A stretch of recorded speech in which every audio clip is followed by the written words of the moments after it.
Hi, my name is Allison. I'm a nursing student, and today I'm going to be performing a head-to-toe assessment. Can I please ask for your name and date of birth? My name is Jessica Cortez, and I was born on the 15th of November, 2002. And do you have any allergies? No. Okay, so this assessment is going to involve me looking at and touching parts of your face, chest, back, stomach, arms, and legs. Is that okay? Yes. And please let me know if you feel any discomfort during this. So when I first look at my patient, I'm going to note that she is an age-appropriate female. She appears alert and oriented to the situation. There are no signs of any pain, discomfort, or distress. Also no signs of any diaphoresis, cyanosis, or pallor. Also no signs of any scarring, lesions, or erythema.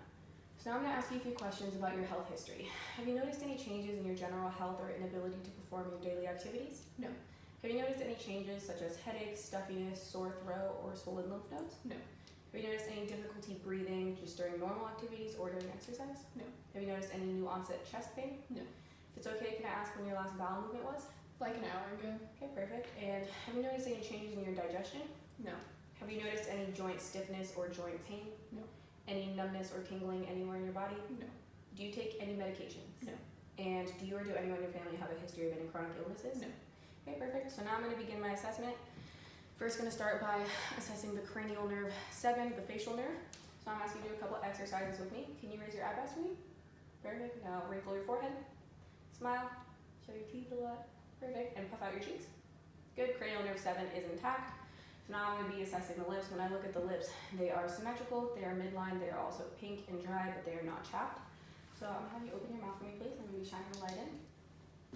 So when I look at the teeth, the dentition is good. There are no signs of any dental caries or missing teeth. Can you show me your gums for me, please? The gums are pink and moist, no signs of any swelling or bleeding. Okay, open up again. The oral and buccal mucosa are pink and moist. The tongue is midline. Can you say ah for me? The uvula rises and falls midline, and the tonsils are not visible. Okay, now one more thing with the light. I'm going to have you look at the bridge of my nose, and I'm going to shine a light in if that's okay. Okay, good. Perfect. Your pupils are equal, round, and reactive to light and accommodation. They show consensual movement. So now I'm going to do an exercise. I'm going to have you keep your head straight, and now I'm going to move my finger, and you're going to follow it with your eyes.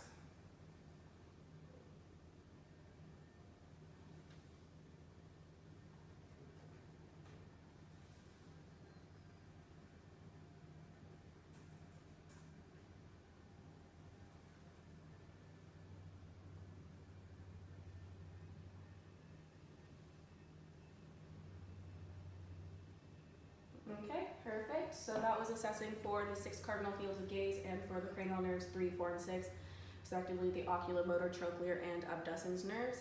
They are all intact and there were no signs of nystagmus.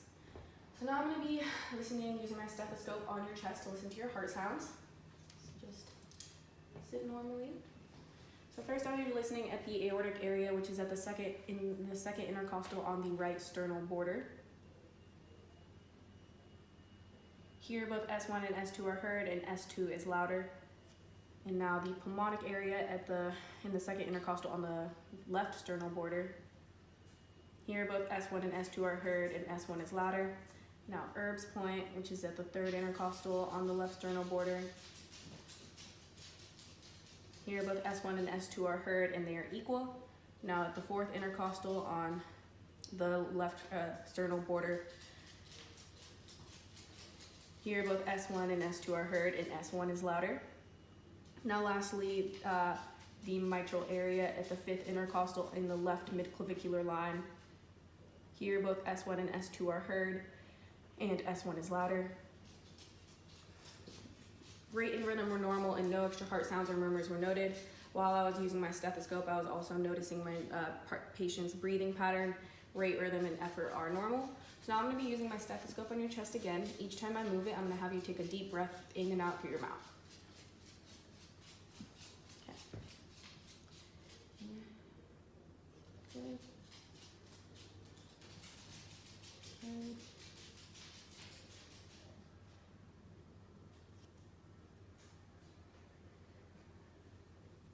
Good. Just going to move this a little bit. One more.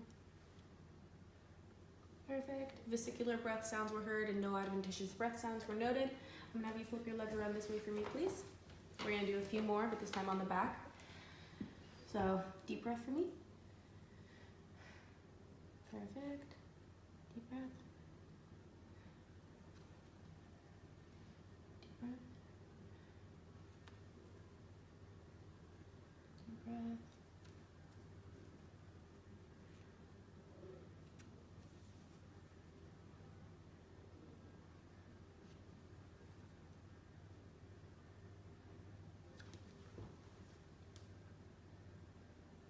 Perfect, thank you. Again, vesicular breath sounds were heard and no adventitious breath sounds were noted, which could have indicated consolidation. So while we're in this position, I'm going to be assessing for the costovertebral angle. So I'm going to be just doing some light touching. Let me know if you feel any pain. Any pain? No. Any pain? No. Okay, patient reported no pain upon testing the costovertebral angle, which could have indicated something such as nephritis. So now I'm going to ask you to lie down for me, please, right here.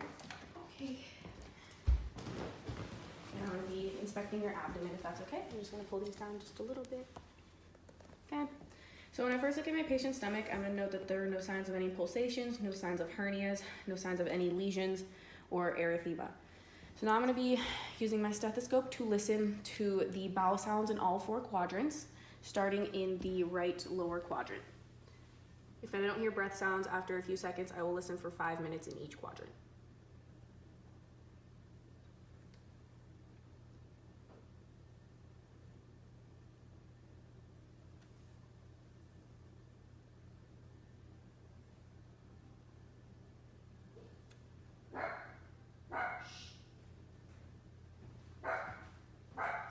Okay, bowel sounds were heard every few seconds, so they are normal active.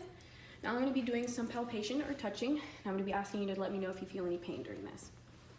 So first, light palpation. Any pain? No. Still no pain? No.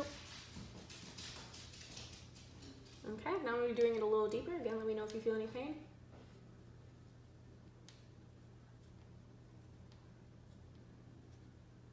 Still no pain? No. Okay, perfect. Patient reported no tenderness, muscle tone was even throughout, no rigidity was noted, no signs of ascites, and no masses were noted. Okay, thank you so much. I'm gonna have you sit up for me, please. Sit right here again for me. And then... Okay, so now I'm going to be inspecting the upper extremities. So when I first look at the upper extremities, I'm gonna note that there are no signs of any erythema, no signs of lesions or rashes. I'm gonna look at the olecranon processes. No signs of any skin breakdown. I'm going to feel them with the dorsal aspect of my hand, and they're warm and dry to the touch. Now I'm going to do some palpation or touching again. Do you feel any pain? No. Nothing? Nope. Perfect. Patient reported no pain upon palpation, no edema was noted. So now I'm going to be looking at the radial pulses. Perfect, thank you. Radial pulses are 2+ strong and equal bilaterally. Now I'm going to do some capillary refill. The fingernails are painted, but I can see through them. Capillary refill is under 2 seconds bilaterally. So now I'm going to be having you do a couple of exercises with me. So I'm going to have you move your arms outwards like this for shoulder abduction, and back down for shoulder adduction. Now go forward for shoulder flexion, and backwards for shoulder extension. Now you put your arms like this, and now go outwards for external rotation. Go inwards for internal rotation. Put your arms out like this and pull your arms in for elbow flexion, back down for elbow extension. Now you go like this for pronation, this for supination. Now I'm gonna have you go like this for wrist extension, down for wrist flexion, and now lastly do this for finger abduction and adduction. Perfect. The patient has full range of motion in the upper extremity, so now we're just gonna do that one more time, but with some resistance. So I'm gonna have you put your arms like this, shoulder or arms at your side. So I'll have you push your arms out against my hand. Okay, good. Now pull back in against my hand. Perfect. Now I'm gonna have you, I'm gonna hold right there, and now push out against my hand. Good. And now pull back in against my hand. Good. So for external and internal rotation. And now push out against my hand. Now pull back in. Perfect. So I'm gonna have you put your arms out like this. And I'm going to have you pull your hand in for elbow flexion. And now push down for elbow extension. Good. pull in, and now push down. Good. And now I'm gonna have you do this, and then hold in there and try to resist my fingers closing them. Good. And now squeeze my hands to me. Okay, patient has 5 out of 5 strength in the upper extremities. So now I'm going to be inspecting the lower extremities. So when I look at the lower extremities, I'm going to note that there are no signs of erythema, no signs of any lesions or scarring or rashes. When I feel them with the dorsal aspect of my hand, they are warm and dry to the touch. Now I'm going to do some palpation. Let me know if you feel any pain. No pain. No pain. Just going to wash my hands really quickly. Any pain? Nope. All right. Patient reported no pain upon palpation. Now I'm going to be assessing the tibial plate for edema. No signs of edema. Now I'm going to be assessing the dorsalis pedis pulses.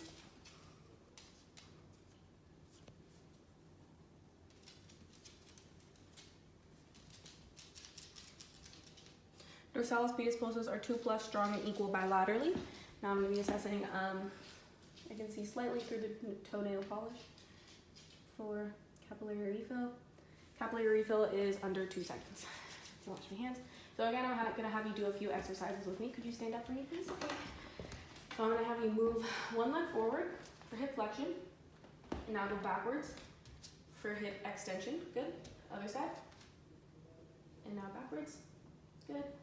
Move one leg outwards for hip abduction, back in for adduction, inside, out, and in. I'm going to have you turn your feet outwards for external rotation.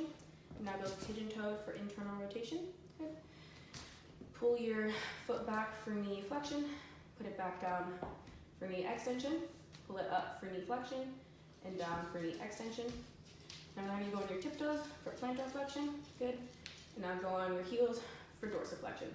Perfect. Thank you. So I'm going to have you sit down again. We're going to do a few more exercises. Patient has full range of motion in the lower extremities. We're going to do a few exercises with some resistance. So I'm going to have you pull your knee up against my hand. Okay, good. And now push down. It's for knee flexion and then extension. Pull your knee up. And now push it back down. Perfect. I'm going to have you push your knee outwards against my hand for hip abduction. Now pull back in for hip adduction. Push your knee outwards for hip adduction. Pull back in for hip adduction. So now I'm going to do one more. You're going to push your foot out against my hand for knee extension. And now pull it back in for knee flexion. Push your foot out for knee extension. And now pull it back in for knee flexion. Good. So now I'm going to just lift up your foot. And I'm going to have you push your toe down against my hand. So plantar flexion. Good. Now one more. Perfect. Thank you. So patient has 5 out of 5 strength in the lower extremities. So that'll conclude my assessment today. Your findings were normal for your age. Do you have any questions for me? No. Okay, perfect. Thank you. Thank you. That's it.